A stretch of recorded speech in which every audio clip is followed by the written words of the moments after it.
What's up, guys? Welcome to my post Last of Us 2 review. There's something new on the channel I want to start doing. And I wanted to start on this game particularly because I feel like everyone, or most everyone, didn't get Last of Us Part 2. And I'm not trying to say that pretentiously, but I'm trying to say that most of the time when I read reviews, they're like, oh, spoiler alert. Disclaimer, right now, huge spoiler alerts. I'm going to talk about the entire game, so spoiler alerts.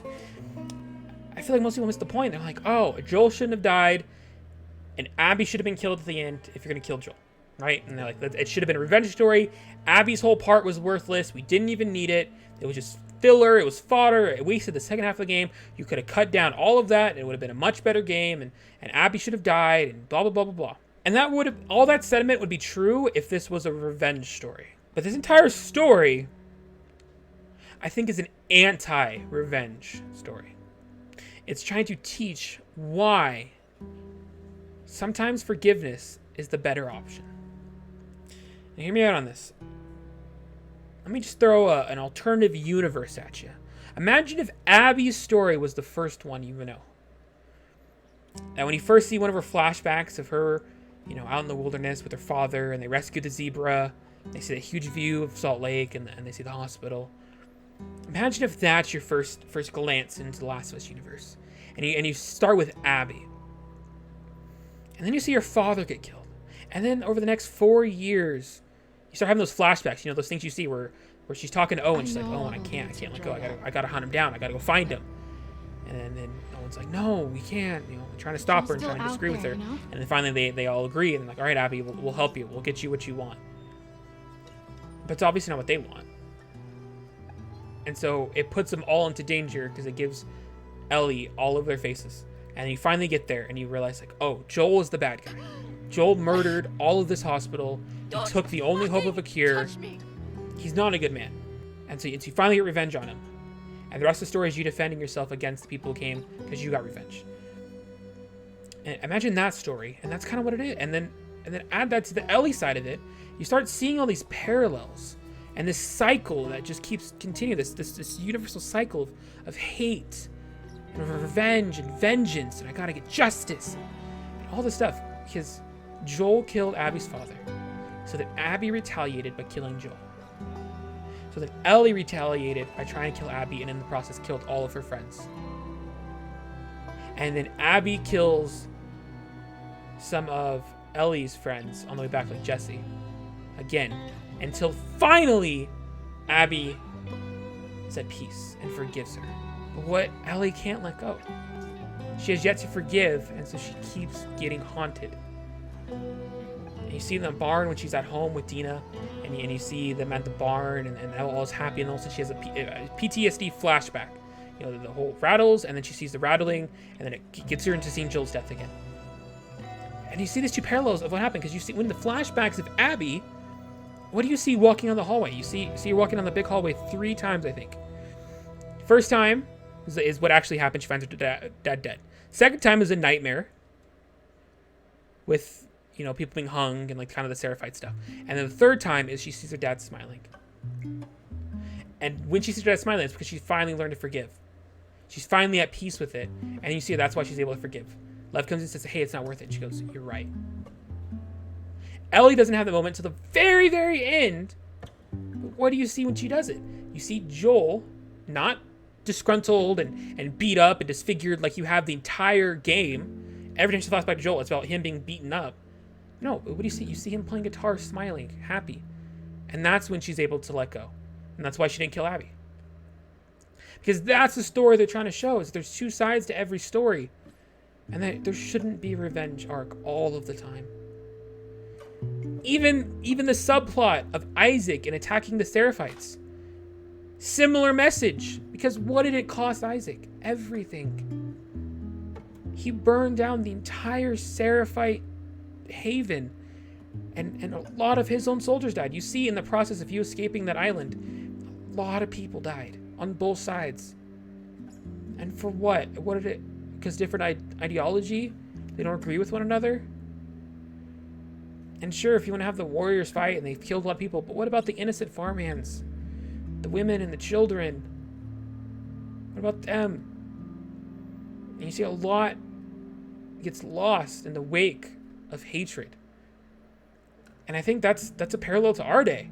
Moving forward with it, think about many of the comments I read, they're like, oh, they're trying to do all this and they push an agenda, and that's only reasons for Abby's part was pushing an agenda with, like, you know, trans and all that. I'm like, yeah, but what about all the other overarching stuff? The relationships that you built with Owen and with Mel, like, what about them?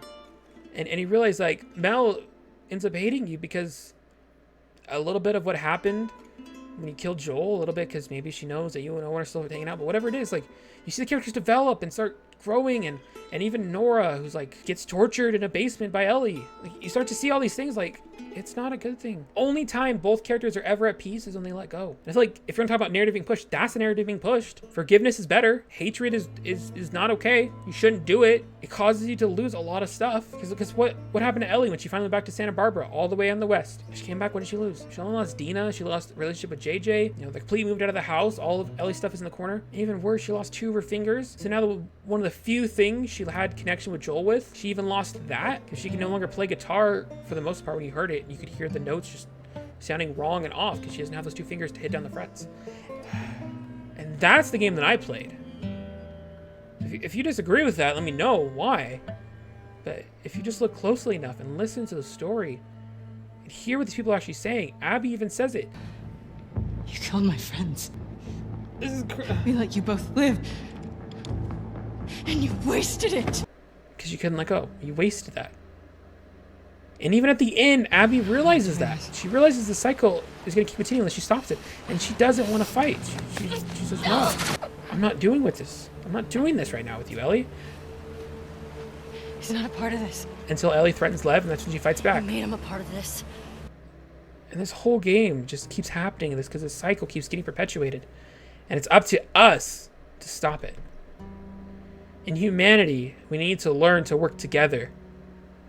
And I feel like that's the narrative that's in the whole entire game. So that's my idea, my theory of what the game is actually about. You know, the ideologies behind what is The Last of Us 2. Now, I want these to also kind of be a little bit of a game review, and so talking about everything else, I mean, that's people acknowledge it's a good game. It's really great graphics. There's small details in there that are really just give a little kiss. For example, like the weapon crafting. They didn't have to add in all those little details. It could be like any other game where you hit upgrade and the gun's just there. But no, what happens? You upgrade the barrel, she pulls out a little thing, she goes on the barrel, and you start seeing the holes being formed, or you get a whole new grip. You see her taking the old grip off, putting a new grip on, your new barrel. You see her taking the whole barrel. Like, there's so many things that are small details in this game, and I feel like the Workbench was just a prime example of it. That's so good. The sound was amazing. I had my jumping, like when a clicker comes, you're like, oh, where is it? Because you would hear it in your ears, and you're trying to look around. You're trying to, like, is it this way? And like, it's quieter, and you get this way, it gets louder. You're like, oh, it's over there. Is that a clicker? Is that a clicker? I don't like that. I don't like this. I'm not very good under pressure. The sound is amazing. I feel like the characters are explained why they're great. Gameplay is the only thing I think lacks in the gameplay is how sometimes laughably stupid the AI is. Because I go around a fence, dive into some grass, and they don't know I'm there. They all just keep coming around the corner. I kill one of them. I was like, you don't know where to go. Let me go investigate. And it gets killed, and I kill, drag him to the grass. I go, oh, hey, Frank, over there, what happened? I'll go investigate too. And then he walks around the corner and gets killed. And you're like, oh, Jim died. Let me go investigate him too. And it just keeps happening. Like, you could wipe out entire zones like that. You don't know where I am. I'm not here. Look everywhere. Don't let her escape.